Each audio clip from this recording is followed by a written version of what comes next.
What's up, guys? Welcome to ExZacklyGaming. My name is Zach, and today we are back with more 60 seconds Reatomized. That's right. Now, last time we left off, Sharikov the cat had cleared up the radiated roach problem, but Dolores is gone, Ted is no longer with us, and we're seeing if Mary Jane can hang in there. So, we chopped down as many trees as we could. It wasn't much, but hopefully we'll make the difference they wanted. The next time they get in touch, we'd better have a tank parked on our lawn, or what's left of it. All right.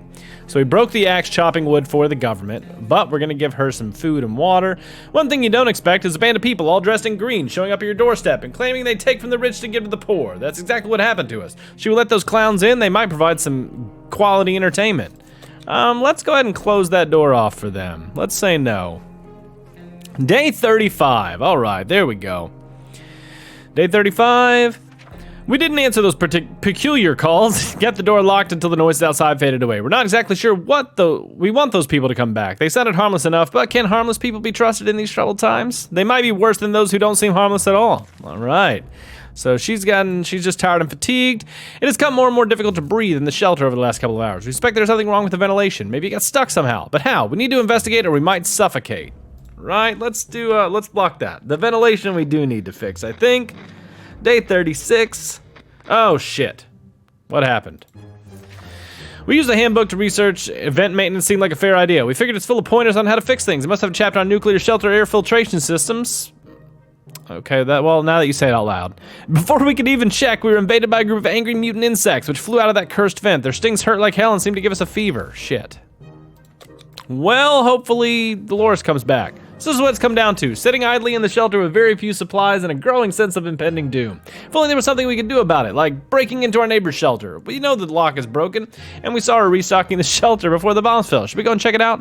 She and her children probably didn't even make it in there, right? Yeah, there we go, let's try. Uh-oh, day 37.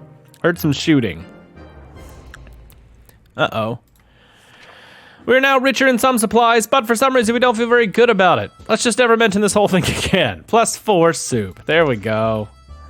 Not doing too great otherwise, though. When we noticed the open bunker door this morning to let some fresh radioactive air, we discovered a small suitcase on our doorstep. There's no note on it. The neighborhood seemed empty. Should we take a look inside? Yeah, maybe it's a first aid kit. A gift. Day 38. What did we get? Oh, did we get a first aid kit or was that Dolores? Let's see. We gladly accepted the sudden gift and despite our suspicions, it turned out it was just the regular tomato soup can that we all know and love. Thank you, kind stranger. We were glad to see Dolores get back safely from the wasteland, and she brought the map. We're not alone outside the shelter. At first, it seemed like the creature was stalking us, just for a tasty dinner. To our relief, it turned out to be a friendly monkey. It joined our expedition. At one point during our expedition, the monkey started making weird sounds and digging in front of us with a stick. A quick investigation revealed a few bottles of water. No one even tried to open them. The same couldn't be said about those bottles of booze lying next to them. The monkey took us just outside the town to what seemed like a hidden bunker. It contained some medical supplies. Hey, it might sound paranoid, but we think someone followed us. Let's just hope this doesn't happen again. All right, so yeah, Mary Jane needs a first aid kit. Certainly. But is she gonna go out in the wasteland? Maybe. Let's get Mary Jane feeling better. Get Dolores some food and water. Mary Jane could use some rest, but she might manage. Yeah, Mary Jane's gonna be feeling better. Let's do it. We could use some extra supplies. Last time we went on supply run, we noticed a damaged tank stuck in the rubble nearby. How about we send someone to investigate? Yeah, Dolores, you should be able to check on that, right? Should be fine. Should be fine. Day 39. All right. The tank was equipped with protective gear, including a spare gas mask. Now it's ours. Hey. And Dolores is pretty ill, but Mary Jane's just fatigued, so she should be okay. Yep. Mary Jane's going outside, and she's bringing... probably the gas mask's probably the best thing to not get sick. We'll let Dolores hang out here, but Dolores has gotta have food or first aid kit to keep her healthy, so let's see. Mary Jane went outside. Let's hope she hurries back soon. Dolores would really love to eat something. We haven't done anything about Dolores' sickness, and she needs more time to rest. So, yeah, let's give her food and water and just let her chill. What the hell are those sounds? Are they coming from the goddamn walls? They're driving us crazy. Is something crawling in the air vents? Relax. Take a deep breath. We should probably calm down before we start tearing them down. Maybe we try something relaxing for a bit. Yeah, let's play some cards, Dolores. That'll help your sickness, right? Day 41. Well, probably not. Having some fun made us forget about... What was it again? Dolores is still quite ill. Dolores is still tired and needs to sleep it off. All right, let's give her food and water. Why not? We might be safe inside these walls, but there are other problems to consider. None of us can sleep properly. We have to deal with this as soon as possible, otherwise we might end up falling asleep in the face of real danger, like saucer men from Mars. Well, if I had a first aid kit, that's not what I'd be using it for. Day 42.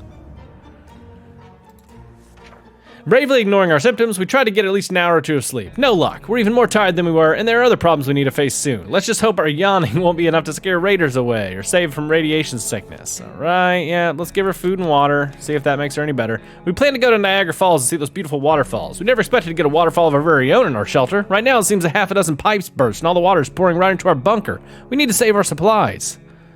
Let's save the radio.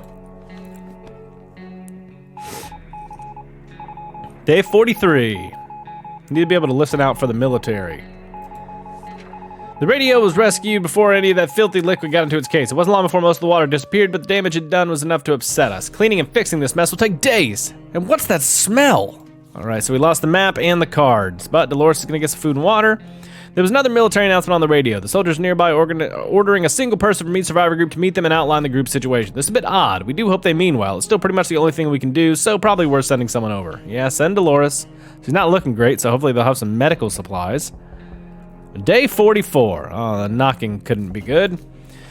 We managed to make it to the meeting in time. We tried our best to answer the questions the soldiers asked us. Let's hope they fulfilled our expectations and our ragged appearance didn't make a bad impression. We can't just sit around while Dolores is so sick.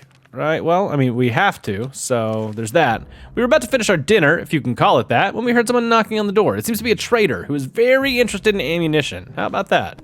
Well, we don't have any, so too bad. Hopefully Mary Jane comes back with a first aid kit.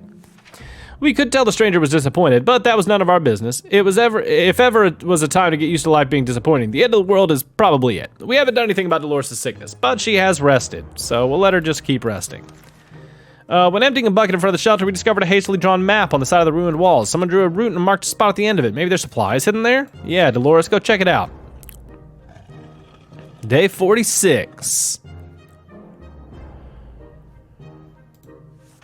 Unfortunately, it seems it was a prank. We did not find anything in the marked spot, but at least we didn't run into any bandits.